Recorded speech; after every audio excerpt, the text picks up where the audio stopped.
Are you ever on such a good workout and nutrition plan and right around the holidays, you just completely fall off of it? It feels like you start from scratch. Honestly, that's happened to me so many years, but I finally found the solution to that.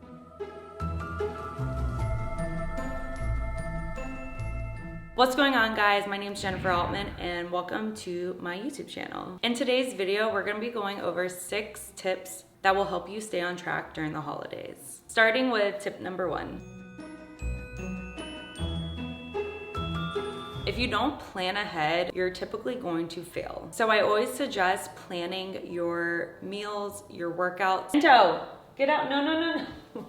Say hello to Bento. Sorry, he'll probably be in the video. So planning will help you stay on track with your meals and your workouts. I would highly suggest planning your weeks ahead so that way you can adjust some days where you know you can't make the gym. So make sure that you make up that gym day on a different day. I know there's a lot of holiday events coming up, so you really need to plan your weeks and your months ahead. You know me, I love having a notebook, so keeping a notebook on hand will help you plan ahead so that way you don't fall off track. Okay, moving on to tip number 2.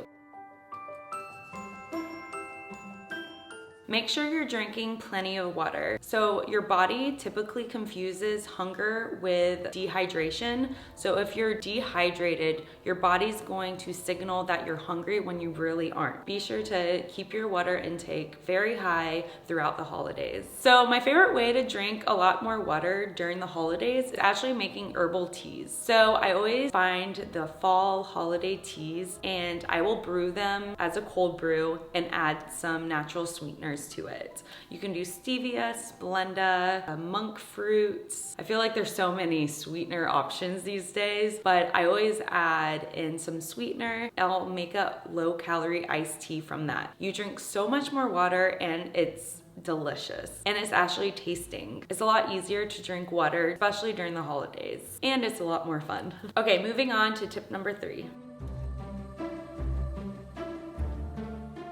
Aside from planning ahead, you need to make sure you have a good workout routine so that way you are not overwhelmed, especially when a lot more events are going on during the holidays. I typically would say minimum of having 3 workouts a week during the holidays, especially if you have a lot going on. Having 3 workouts a week is typically not that difficult to achieve, but be sure to create a good workout routine only having 3 workouts a week. So I always suggest having a upper body day, a lower body day, and a full body day if you're trying to hit 3 workouts a week. And if you need workout ideas, I have a lot on my YouTube channel, or you can download a lot of my workout challenges over at fitbyjennifer.com. Okay, moving on to tip number 4. This one is a lot easier said than done, but I always say, do not restrict yourself during the holidays. Eat the foods that you enjoy. Just be aware of the portions. You can't go the holiday seasons without eating the foods that you enjoy. And if you restrict yourself, that typically ends in binge eating, which we know is the worst thing that we could do to our bodies. And once you go into a binge cycle, it's so difficult to come out of. So I always highly suggest enjoy this time of the year and please eat the foods that you do enjoy during this time. And then moving on to tip number 5, it kind of ties in with tip number 4.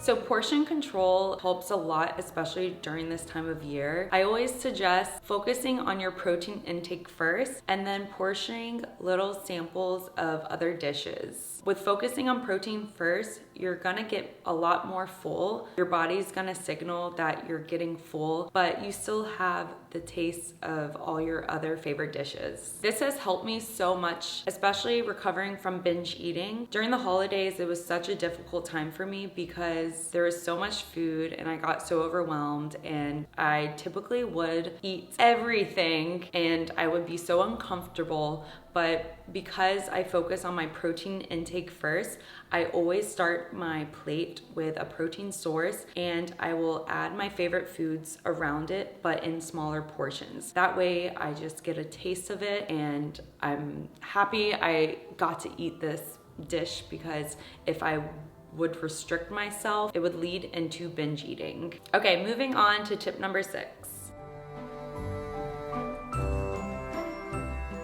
So I know there's gonna be a lot of holiday events you're gonna be invited to, and this is honestly my favorite way of introducing healthy options to my friends and showing that healthy foods taste just as delicious as bad food. I love cooking and I love making my healthy recipes, so every time I get invited to an event, I always bring these options. But it also helps me when I'm at events because there might be a lot of bad options, especially if I want to portion control all these different dishes, but I want to enjoy myself and eat a little bit more. Every time I bring a healthier dish, it's usually lower in calories and a lot more healthier options. So I don't feel guilty eating a bigger portion of the dish that I bring to events. And if you want more recipe ideas, especially for holiday dishes, be sure to follow my channel so you can see what dishes I will be cooking up this year. Okay guys, that wraps up today's video. I hope that helped you and I hope you enjoyed. If you have any questions, feel free to leave them down in the comments. But until next time, peace.